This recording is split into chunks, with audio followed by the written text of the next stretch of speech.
Welcome to Primetime Mitch. It's the beginning of December and that can only mean one thing, and that's a whole bunch of Christmas content coming your way. Last year I did a top 10 Christmas movies and I did a top 5 Christmas horror. In amongst those picks was the notable absence of the movies I'm going to discuss today, and that is Christmas but not Christmas. Those films that teeter on the brink of being festive favourites, but there's not quite enough Christmas in there for them to be Christmas movies to many. And I say the many because I know that some of the movies in this list are people's favourite Christmas movies. This is really all about how I see these films. These are not movies I turn on because it's Christmas and because I want to watch a Christmas movie. They just happen to be movies I like, but they have Christmas in them. Now this year I'm going to be adding to last year's content. I'm going to be doing a top 20 Christmas movies instead of 10, and I'm going to do a top 10 Christmas horror instead of 5. But to kick it off, I'm going to go to those ones that are just on the outskirts. And this is Christmas but not Christmas, in my opinion. Any I forget, do let me know in the comments below if I've missed some out. These are ones that I've watched. Some of them I haven't seen,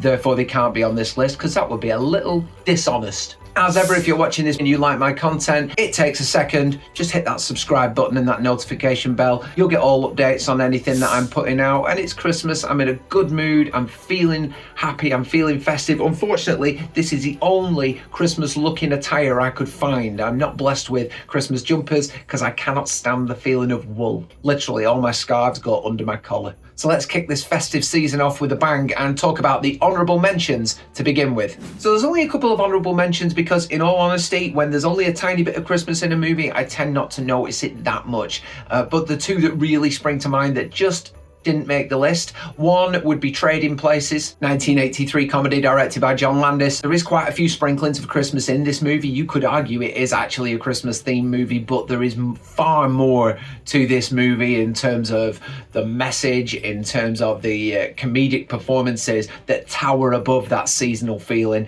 So as much as I do like this movie, it's not quite in the list for me when I think of Christmas but not Christmas.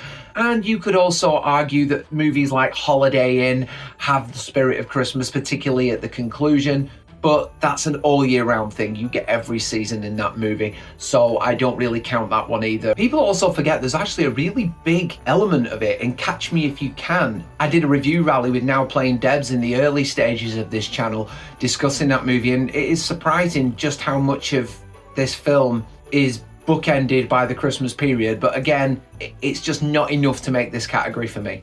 But coming in at number 5 is going to be good old Lethal Weapon.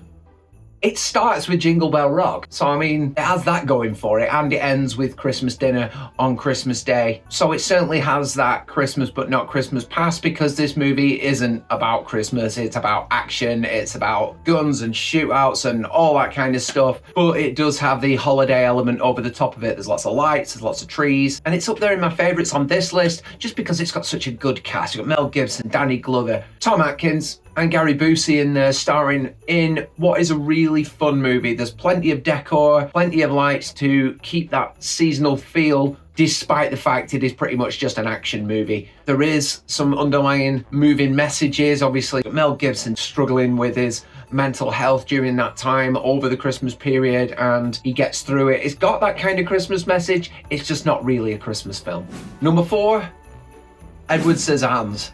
The back end of this movie is very Christmas orientated. It's Tim Burton, that snowy look. You've also got that Nightmare Before Christmas vibe to it. It's very enchanting. You got the lights strung out all over the neighborhood. Although a lot of this movie is set in the summer, you've got that classic suburban America, bright greens and things like that at the start. During a large portion of this movie, the scenes at the beginning with Vincent Price, you've got all the ice sculptures that are being created. There is enough evidence to suggest that this has a big Christmas vibe. There is just a massive portion in the middle, which is absolutely the opposite of Christmas. And you've also got the Christmas party at the end. There's enough evidence, not least the fairy tale aspect of it as well.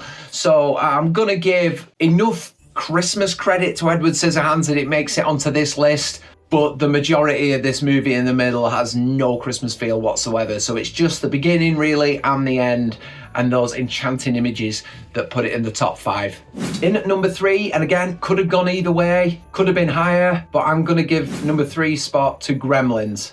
Many would put this in the actual Christmas list. To me, this is a creature feature. It's a story about the creatures. It's a story about respecting a sacred item, doing as instructed with a very important gift, and it's about a lot of carnage. But Gizmo is a Christmas present. I'm gonna have to open it now. Won't wait till Christmas. He's a Christmas gift bought for Billy, played by Zach Galligan, and most of the film is snow-drenched. You've got the Christmas caroling. You've got the ludicrous tree scene as well. It is a movie set at Christmas, but I don't turn to this movie at Christmas specifically. If I want to watch Gremlins, I just watch Gremlins. I don't need it to be December to watch Gremlins, and I think that that's a big part of this. Everything going on is set at Christmas. The theme is there. It's just, to me, a creature feature, a comedy with some fairly risky horror in there for a family movie, but it's not on my Christmas list in December, so I can't put it in a top 10 Christmas movies. It's gonna go in this list at number 3.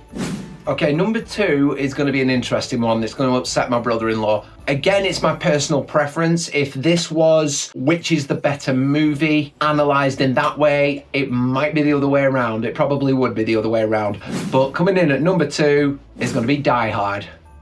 It's quintessentially Christmas, but not Christmas. It starts at Christmas time. There's a big Christmas party about to get underway. Sort of starts off a little like Lethal Weapon, but then you get the terrorist siege, and from then on, it's just an action movie with a few Christmas decorations sprinkled about the place. I totally get why people like this at Christmas. It is sort of a step away from the Hallmark kind of feel, all's well that ends well vibes that you get from Christmas movies, which I love, but it is nice to have something a little bit different. There are Christmas songs throughout that keep reminding you every once in a while, but the main focus throughout is John McClane and his heroics, his battle against Hans Gruber.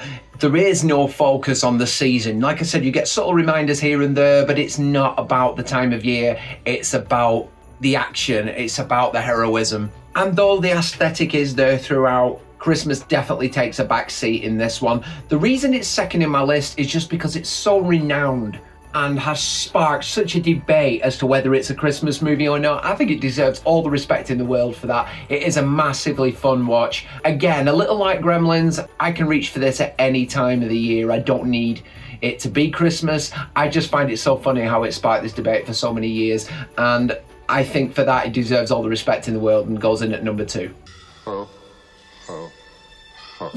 And in at number 1, it's actually a big nostalgic pick. Childhood favourite of mine, Batman Returns. My favourite Batman, Michael Keaton. Again, Tim Burton splattering winter all over this movie. The huge Christmas tree in the centre of Gotham. Max Schreck lobbing presents out at everyone at the start. There is so much Christmas in the opening scenes. As it goes on, it starts to get quite angry and dark.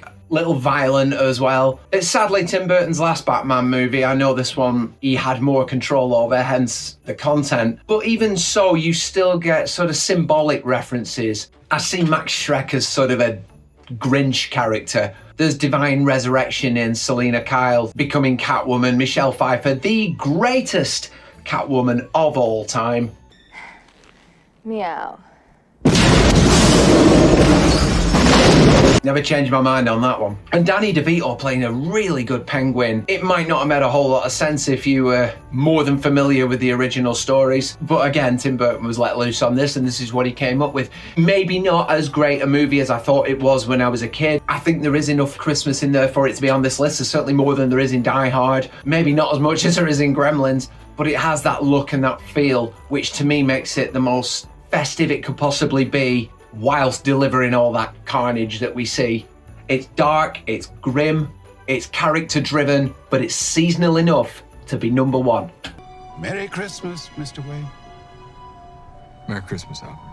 There you go. I've missed some out probably, but that's where you come in. Drop in the comments below your favourite Christmas but not Christmas movies. There's a ton out there. I've seen these so I can talk about them. There'll be others I haven't seen or I've probably forgotten about that could go onto this list and make it a top 10 next year. Thank you for humouring me. Thank you for supporting the channel, and drop a like below. It's Christmas. I see them all as gifts. Like, subscribe, shares, comments. All your support is very much appreciated, and I look forward to talking to you again very soon with a couple more Christmas lists. We are not done yet. We're only just starting.